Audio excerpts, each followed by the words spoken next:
বন্ধুরা, আমরা এখন পঞ্চবার্ষিকী পরিকল্পনা থেকে আসা গুরুত্বপূর্ণ 10টি প্রশ্ন উত্তর দেখে নেব। চলো শুরু করা যাক। প্রথম প্রশ্ন, ভারতের প্রথম পঞ্চবার্ষিকী পরিকল্পনা শুরু হয় কবে? সঠিক উত্তর 1951 সালে। প্রথম পঞ্চবার্ষিকী পরিকল্পনার মূল লক্ষ্য কী ছিল? সঠিক উত্তর কৃষির উন্নয়ন। দ্বিতীয় পঞ্চবার্ষিকী পরিকল্পনার প্রধান স্থপতি কে ছিলেন? সঠিক উত্তর মহালানবিশ। দ্বিতীয় পরিকল্পনা গুরুত্ব দেওয়া হয়েছিল শিল্পায়নের ওপর। গরিবি হটাও স্লোগান কোন পরিকল্পনার সময় জনপ্রিয় হয়? সঠিক উত্তর পঞ্চম পঞ্চবার্ষিকী পরিকল্পনা। ভারতের তৃতীয় পঞ্চবার্ষিকী পরিকল্পনার মূল লক্ষ্য কী ছিল? সঠিক উত্তর self reliant economy. Rolling plan কোন বছরে শুরু হয়? সঠিক উত্তর 1978 সাল।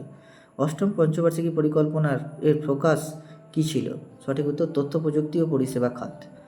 ভারতের শেষ পঞ্চবার্ষিকী পরিকল্পনার সময়কাল কত? 2012 থেকে 2017।